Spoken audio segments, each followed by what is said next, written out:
ये general methods of teaching के MCQs हैं। ये इंपॉर्टेंट एमसीक्यूज़ हैं और इससे पहले इनमें से बहुत से एमसीक्यूज़ जो सबका पेपर हैं हेडमास्टर के या लेक्चरर एजुकेशन के, एसएस एजुकेशन के और एसएसटी के पेपर, उनमें से बहुत से सवाल इनमें से पूछे जा चुके हैं। तो ये आज आप लोगों के साथ में शेयर करने लगा हूँ। अगर आपने चैनल अभी तक सब्सक्राइब नहीं किया तो चैनल सब्सक्राइब कर लें ताकि आप हमारी आने वाली वीडियो से भी बाखबर रह सकें।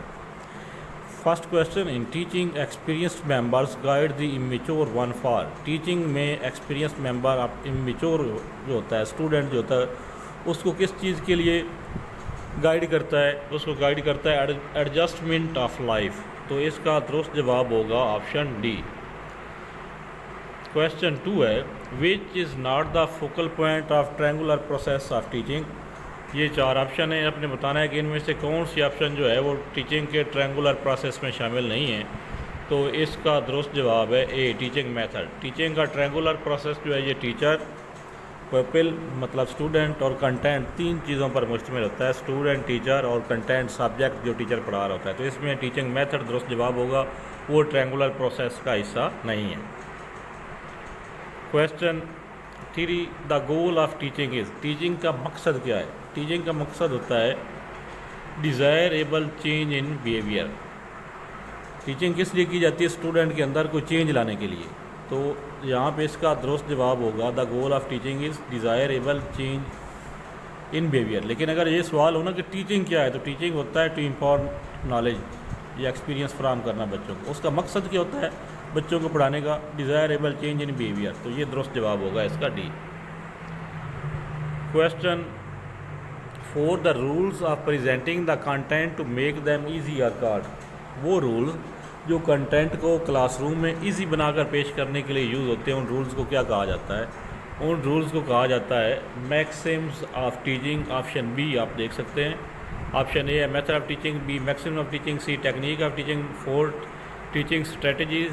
तो डिफ़िकल्ट कंटेंट को इजी बना के पेश करना मैक्सिम्स ऑफ टीचिंग कहा जाता है, जिसमें आगे मुख्तलिफ इसमें मैक्सिम्स ऑफ टीचिंग जो हैं उनमें है कि concrete to abstract, known to unknown, ये इस तरह के मुख्तलिफ पॉइंट हैं। तो इन पॉइंट्स को हम कहते हैं मैक्सिम्स ऑफ टीचिंग। क्वेश्चन 5 है, सोलो स्टैंड फॉर। सोलो का मकसद किस का मतलब क्या बनता है? SOLO, solo. तो इसका मतलब होता है structure of observed learning outcome. तो ये ऑप्शन इसका दुरुस्त बनेगा, सी ऑप्शन इसका दुरुस्त है, structure of observed learning outcome. Question 4 है, 6, solo taxonomy consist of level. Solo taxonomy के कितने लेवल हैं? सोलो टैक्सोनॉमी के याद रखें 5 लेवल हैं। कुछ बुक्स में गलत लेवल 4 लिखे हुए हैं, लेकिन ये 5 लेवल इसके हैं, ये आपने याद रखने हैं। 5 लेवल कौन कौन से हैं? वो 5 लेवल हैं pre structural, unistructural, multi structural, relational और एक्सटेंडेड एब्स्ट्रैक्ट। ये 5 लेवल है और सोलो टैक्सोनॉमी के ऊपर एक डिटेल अलग से वीडियो मौजूद है, आप वो वीडियो भी देख सकते हैं। Question 7, with reference to SOLO taxonomy one except aspect of task is understooded. One aspect of task किस लेवल पे अंडरस्टूड किया जाता है? इसको कहते हैं यूनिस्ट्रक्चरल लेवल। जो 5 लेवल हैं सोलो टैक्सोनॉमी के, वो आप लोग पहले उसकी वीडियो सुन लें तो आपको इसकी बेहतर तरीके से समझ आ जाएगी कि एक चीज़ को मद्देनज़र जब स्टूडेंट रख के जवाब देता है तो उसको हम कहते हैं यूनिस्ट्रक्चरल। जब एक से ज़्यादा चीज़ों को मद्देनज़र रखता है तो उसका कहलाता है मल्टी स्ट्रक्चरल। तो यहाँ पे 1 एस्पेक्ट लिखा हुआ है तो इसका मतलब है, इसका दुरुस्त जवाब है यूनिस्ट्रक्चरल लेवल। क्वेश्चन 8, 2 और मोर एस्पेक्ट्स आर अंडरस्टूडेड। 2 या 2 से ज़्यादा एस्पेक्ट या 2 से ज़्यादा पहलुओं को मद्देनज़र रखकर स्टूडेंट अगर जवाब दे तो वो किस लेवल पे होगा? वो होगा मल्टी स्ट्रक्चरल लेवल पे। यहाँ पे इसका दुरुस्त जवाब होगा B. Question 9, integration is develop between 2 और मोर एस्पेक्ट्स। 2 या 2 से ज़्यादा एस्पेक्ट के दरमियान जब स्टूडेंट इंटीग्रेशन कर लेता है, उनके दरमियान रिलेशन कायम कर लेता है, तो वो किस लेवल पे होता है? फिर वो रिलेशनल लेवल पे होता है। ऑप्शन सी इसका दुरुस्त जवाब होगा। क्वेश्चन नंबर 10 है, to go behind the given information is. Student को जो आपने इन्फॉर्मेशन दी है, अगर स्टूडेंट उससे बढ़ के आपको जवाब नहीं देता है तो वो आखिरी लेवल होता है। उस लेवल को हम कहते हैं extended abstract level. Question number 11, SOLO taxonomy was presented by. SOLO taxonomy किसने पेश की थी? बलूम ने, करथवॉल ने, सिम्पसन ने या बिग्स एंड कोलिस ने? तो दुरुस्त जवाब है Biggs and Collis. Question number 12, students are passive in. Student किस टीचिंग मेथड में पैसिव होते हैं? प्रोजेक्ट मेथड में, डिस्कवरी में, लेक्चर में या इंक्वायरी में? तो स्टूडेंट पैसिव होते हैं लेक्चर मेथड में। बाकी तीनों मेथड जो है इनमें स्टूडेंट एक्टिव पार्टिसिपेट करते हैं। लेक्चर मेथड में सिर्फ टीचर एक्टिव होता है, स्टूडेंट तो बैठ के सुन रहे होते हैं, तो इसमें हम कह सकते हैं स्टूडेंट लेक्चर मेथड में पैसिव होते हैं। Question number 13, symposium is type of discovery method, discussion method, lecture method, demonstration method. तो सिंपोजियम किसकी टाइप है? डिस्कशन मेथड की टाइप है। Question number 14, heuristic mean. ये सबका पेपर में आया हुआ सवाल है बहुत बार।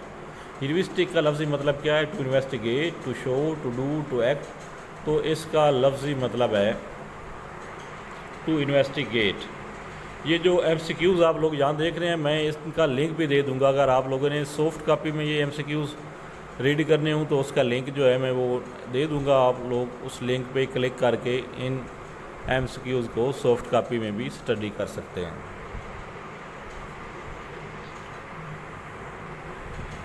Question 15, Armstrong was the exponent. Armstrong किस मेथड का हामी था? दुरुस्त जवाब है ह्यूरिस्टिक मेथड। आर्मस्ट्रॉन्ग का ताल्लुक ह्यूरिस्टिक मेथड के साथ था। Question 16, according to Kilpatrick the types of project are. Kilpatrick के नज़दीक प्रोजेक्ट्स की कितनी टाइप हैं? इसका दुरुस्त जवाब है 3। Question, activity involve. एक्टिविटी का क्या मतलब होता है? Physical action, mental action, mental action, physical and mental action. दुरुस्त जवाब है physical and mental action. Question 18, we move from specific to general in inductive method, deductive method, drill method या discussion method. तो जब हम स्पेसिफिक को generalise बाद में जनरलाइजेशन करते हैं तो उस मेथड को हम कहते हैं इंडक्टिव मेथड। तो इसका दुरुस्त जवाब है इंडक्टिव मेथड। डिडक्टिव और इंडक्टिव मेथड के हवाले से भी एक कंप्लीट वीडियो मैंने अपलोड की हुई है चैनल पे, आप उसको सर्च करके देख सकते हैं। प्ले लिस्ट में जाके आप उस वीडियो देख सकते हैं inductive reasoning versus deductive reasoning की। इसमें इस कंसेप्ट को बड़े बेहतर तरीके से समझाया गया। Question number 19, practice is made in. Practice किस मेथड में की जाती है? ड्रिल मेथड में। ड्रिल का मतलब होता है बार बार प्रैक्टिस करना। तो प्रैक्टिस वाला मेथड कौन सा मेथड होता है? Drill method. The Socratic method is noun है। सोक्रेटिक मेथड का दूसरा नाम क्या है? सोक्रेटिक मेथड का दूसरा नाम है सवालो जवाब का तरीका, question answer method. Option D इसका दुरुस्त जवाब होगा। क्वेश्चन आंसर मेथड भी सोक्रेटिक मेथड को कहा जाता है। Question number 21, which is not true about projects. Projects के बारे में कौन सी चीज़ ट्रू नहीं है? It is a purposeful activity. B, it is proceeded in social environment. It is accomplished in real life. It is teacher centered activity. तो option D इसका wrong हो गया, क्योंकि project method teacher centred activity नहीं है, बल्कि इसमें student भी एक्टिव होते हैं। तो क्वेश्चन 21 का दुरुस्त जवाब कौन सा हुआ? Option D. Question 22, duration of lesson in macro lesson plan is. Macro lesson plan में दौरानिया कितना होता है? तो इसका दौरानिया होता है 35 से 45 मिनट, और माइक्रो लेसन प्लान जो होता है वो 5 से 10 मिनट का होता है। माइक्रो होता है छोटा लेसन प्लान जो टीचर ट्रेनिंग के लिए यूज़ किया जाता है, और मैक्रो जो फुल लेसन प्लान होता है क्लासरूम के लिए वो 35 से 45 मिनट। ऑप्शन डी दुरुस्त जवाब होगा। Question 23, in British approach of lesson planning more emphasis it on. ये क्वेश्चन हाल ही में ये SST के पेपर में भी आया हुआ था, तो इम्पॉर्टेंट क्वेश्चन है, इसको आपने याद रखना है। इन ब्रिटिश अप्रोच है जो लेसन प्लानिंग की, उसमें किस चीज़ पे फोकस किया जाता है? तो उसमें फोकस किया जाता है टीचर एंड कंटेंट प्रेजेंटेशन पे। ऑप्शन डी इसका दुरुस्त जवाब होगा। British approach of lesson planning more emphasis is on teacher and content presentation. Question number 24, American approach emphasise. American approach किस चीज़ पे फोकस करती है? वो फोकस करते हैं लर्निंग ऑब्जेक्टिव्स पे। ब्रिटिश अप्रोच कंटेंट और टीचर प्रेजेंटेशन पे, जबकि अमेरिकन अप्रोच लर्निंग ऑब्जेक्टिव पे। ये फ़र्क याद रखें, ये मिक्स हो जाते हैं बाद औक़ात। Question 25, which one is not the type of lesson plan on the basis of objective. इनमें से कौन सा ऑब्जेक्टिव की बुनियाद पर लेसन प्लान नहीं है? तो इसका दुरुस्त जवाब है माइक्रो लेसन प्लान। ऑब्जेक्टिव तो 3 किस्म के होते हैं, कॉग्निटिव, अफेक्टिव और साइकोमोटर। तो वो तीनों ऑप्शन तो ऑब्जेक्टिव के लिहाज से ठीक हुई। तो यहाँ पे माइक्रो लेसन प्लान जो है वो ऑब्जेक्टिव के लिहाज से लेसन की प्लान की टाइप नहीं है। ऑप्शन ए ठीक होगा इसका। Question number 26, which is not true about lesson plan. कौन सी चीज़ लेसन प्लान के बारे में दुरुस्त नहीं है? It develops confidence, it helps in orderly delivery of contents, it is develop by student, it saves from have feather teaching. तो ये student develop नहीं करता, इसको टीचर डिवेल्प करता है लेसन प्लान को। तो यहाँ पे इसका दुरुस्त जवाब होगा C. A good drama does not include. कौन सी चीज़ें गुड ड्रामे में शामिल नहीं होती? Interesting story, alive dialogue, very long play, subject full of feeling. तो ड्रामा, लॉन्ग ड्रामा जो है इसकी ऑप्शन सी ठीक होगी। A good drama does not include very long play. Which is not the objective of drama. ड्रामे का मकसद, इनमें से कौन सा मकसद नहीं है ड्रामे का? Recreation, enjoyment, development of social skill, development of skills of conservation.